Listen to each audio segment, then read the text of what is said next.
¿Qué haces cuando ocurre lo impensable? Cuando 30.000 libras de ingeniería estadounidense se convierten en un cascajo sin poder, cayendo en picado por los gélidos cielos de la Europa ocupada. Cuando todos los manuales dicen que ya estás muerto. ¿Aceptas el destino o escribes un nuevo capítulo de la historia?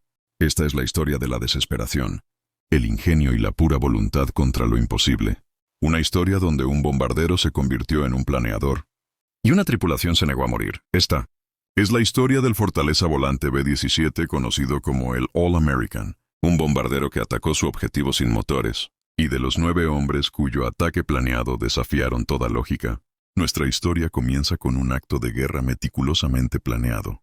La fecha, 1 de febrero de 1943, el lugar, los cielos sobre el Mediterráneo, en ruta hacia el crítico centro logístico del Eje en Túnez, en el norte de África.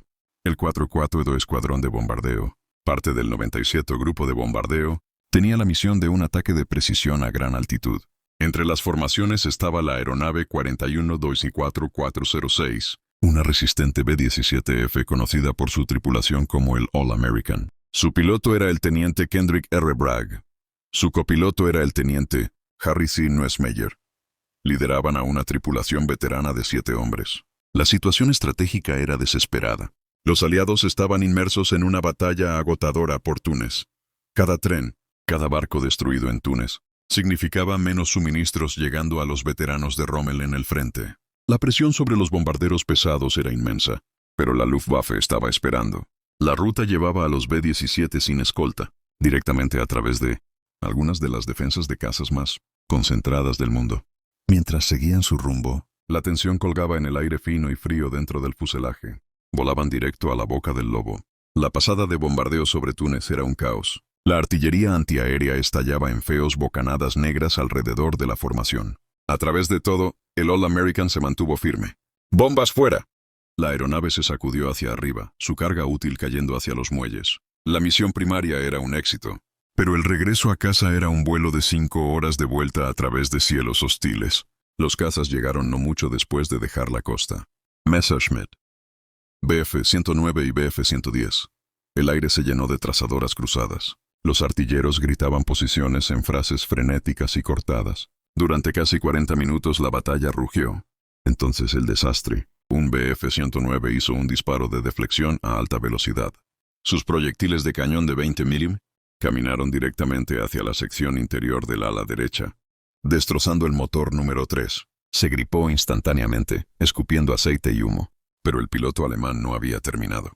En un movimiento casi suicida, su caza dañado se estrelló directamente contra el fuselaje trasero del B-17. El impacto fue catastrófico. Los restos del Messerschmitt tallaron un camino horroroso, cercenando el estabilizador horizontal izquierdo y el elevador, y cortando una brecha enorme y desgarradora a través del fuselaje trasero. Dentro del B-17 era un caos. La aeronave se inclinó violentamente. Un rugido ensordecedor de viento y metal desgarrado llenó la nave. El artillero de cola se encontró mirando directamente hacia la tierra, 20.000 pies más abajo. Los cables de control de la cola estaban cortados. El teniente Bragg y el copiloto Nussmeier lucharon con los controles. El B-17 viraba salvajemente, el motor muerto creando una resistencia masiva. La pérdida de la cola significaba que casi no tenían control de cabeceo. El procedimiento estándar era claro: saltar. 9 paracaídas sobre territorio enemigo. Bragg miró hacia atrás. Vio la devastación, el terror. Pero también vio que todos seguían vivos. Y tomó una decisión. Su voz, tensa pero clara, cortó el pánico. ¡Que todos reporten! Y prepárense para un descenso controlado. No vamos a abandonar esta nave. La situación era imposible. El All American era un desastre volador. El motor número 3 estaba muerto. El número 4 en el mismo ala giraba sin control. El número 2 en el ala izquierda fallaba. Pero el daño estructural era la verdadera pesadilla. Casi un tercio de la cola había desaparecido. Una brecha de 16 pies desgarraba el fuselaje. El estabilizador horizontal izquierdo simplemente faltaba. La aeronave se mantenía, unida por poco más que unos pocos largueros restantes y pura suerte. No tenían control. Los elevadores eran inútiles. El B-17 estaba atrapado en un descenso superficial y enfermizo, bamboleándose por el cielo. Los motores restantes en funcionamiento eran asimétricos, arrastrándolos hacia un giro constante y lento que requería timón izquierdo, a tope solo para mantener un atisbo de vuelo recto. Adentro era un infierno helado. La brecha desgarrada convertía la aeronave en un túnel de viento. La temperatura se desplomó. Los artilleros avanzaban a gatas por la pasarela sobre la bodega de bombas. Estar atrás era arriesgarse a ser succionado al cielo. La radio no funcionaba. El sistema hidráulico fallaba. Estaban solos, lisiados y perdiendo altitud lentamente. El teniente Bragg y Nussmeier se convirtieron en una sola entidad. Sus manos y pies moviéndose en una desesperación sincronizada. Ya no pilotaban un avión. Estaban calmando una colección de piezas rotas. Tenían que encontrar la tasa de descenso exacta, agonizantemente precisa. El navegante teniente Robert F. Fuller hizo sus cálculos. Estaban a más de 400 millas de su base en Biskra, Argelia. En este ataúd planeador era un viaje épico. Tendrían que navegar por estima, sin radio, pasando aeródromos enemigos y sobre las imponentes montañas del Atlas. Un cálculo erróneo, y se estrellarían en el desierto o se entregarían al enemigo. Durante 4 horas, el All American se arrastró hacia el oeste. Cada minuto era una eternidad de tensión. El ingeniero de vuelo cuidaba los motores agonizantes. La tripulación se sentaba mayormente en silencio, el aullido del viento su único compañero. Cada hombre mirando el frágil metal que se interponía entre ellos y el olvido. El punto de inflexión fue un acto colectivo y sostenido de precisión bajo presión. Primero el problema del motor número 4 girando sin control. Era un freno masivo. Para emplumarlo manualmente, un tripulante tendría que arrastrarse sobre el ala derecha dañada, en una corriente de deslizamiento de 200 millas por hora. El sargento de Estado Mayor Joseph C. James, el artillero de la torreta ventral, se ofreció. Asegurado por un arnés improvisado, avanzó centímetro a centímetro hacia la raíz del ala. El viento amenazaba con arrancarlo. Mano sobre mano, se arrastró. Finalmente, llegando al carenado del motor, desbloqueó el panel de emplumado manual y comenzó a girar la manivela. Tomó minutos agonizantes, pero lentamente, las palas de la hélice se alinearon. La resistencia disminuyó. James se arrastró de regreso, medio congelado, habiendo comprado preciosas millas de alcance. Lo siguiente fue la navegación.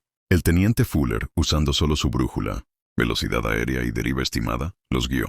Su precisión fue impecable. Mientras los picos dentados de las montañas del Atlas se cernían, surgió una nueva crisis. No tenían la potencia para sobrevolarlas. Fuller estudió sus mapas, buscando un valle lo suficientemente ancho y bajo. Lo encontró, un paso estrecho. Bragg y Nussmeier alinearon la aeronave temblorosa, volando directamente por un valle montañoso, con paredes rocosas que parecían lo suficientemente cerca para tocarlas a ambos lados. Pasaron las montañas. Ahora llegaba el acto final, el aterrizaje. Al acercarse a Biskra, no tenían radio para declarar una emergencia. El tren de aterrizaje se bajó manualmente por el ingeniero. Los flaps quizás no funcionaran en absoluto. En la aproximación final, Bragg se dio cuenta de que el avión llegaba demasiado rápido. Sin flaps, eran un tren de carga fuera de control. Una aproximación frustrada era imposible. Así que el teniente Kendrick Bragg hizo lo único que quedaba. Ejecutó una serie de suaves y someras heces, deslizando lateralmente la enorme aeronave izquierda y derecha, para perder velocidad excesiva. Era una maniobra para aviones pequeños. Cada giro estresaba el fuselaje agrietado hasta su límite absoluto. Las ruedas tocaron tierra, pero sin presión hidráulica para los frenos, no tenían forma de detenerse. El B-17 siguió rodando, acelerando hacia el final de la pista. Entonces, el neumático izquierdo, dañado en la batalla, reventó. La aeronave derrapó violentamente, desviándose de la pista en una nube de polvo y arena argelina. Y se detuvo. Silencio. Por primera vez en más de 5 horas. Estaban en tierra. Estaban vivos. El personal de tierra que se agolpó alrededor del All American se quedó en un silencio atónito. El daño era incomprensible. La sección de cola estaba unida por menos del 20% de su estructura original. Que la aeronave hubiera volado, y mucho menos aterrizado, desafiaba todas las leyes de la física. Milagrosamente, ni un solo miembro de la tripulación de 9 hombres resultó gravemente herido. Su supervivencia fue su primera victoria. El propio All American fue declarado irreparable. Fue desguazado y dejado a secarse bajo el sol norteafricano. Pero su historia apenas comenzaba. La misión fue un éxito operativo. Las bombas habían alcanzado su objetivo, y la hazaña increíble de la tripulación se convirtió en leyenda instantánea. Fue un testimonio de la robustez del diseño del B-17, pero más aún de la habilidad, el coraje y el trabajo en equipo sereno del teniente Bragg y sus hombres. Habían redefinido los límites de lo posible. Su historia se usó en entrenamiento. Una lección del mundo, real de que ninguna situación es verdaderamente desesperada mientras la disciplina y el ingenio permanezcan. El legado del All-American no es el de un as famoso o una batalla decisiva, es un legado de tenacidad. Prueba que en el caos de la guerra, el elemento humano, el entrenamiento, el liderazgo y la terquedad de no rendirse puede superar incluso la falla mecánica más catastrófica. No solo sobrevivieron, completaron su misión y volaron a casa con una oración y un ala, escribiendo uno de los capítulos más increíbles en la historia de la guerra aérea. La tripulación del All-American enfrentó lo imposible y reescribió las reglas. Su ataque planeado desde una fortaleza mortalmente herida permanece como un testimonio permanente del coraje en el aire. Esta fue solo una de las innumerables historias no contadas de la Segunda Guerra Mundial. Suscríbete a WWE Records mientras continuamos devolviendo a la vida estos capítulos olvidados de la historia.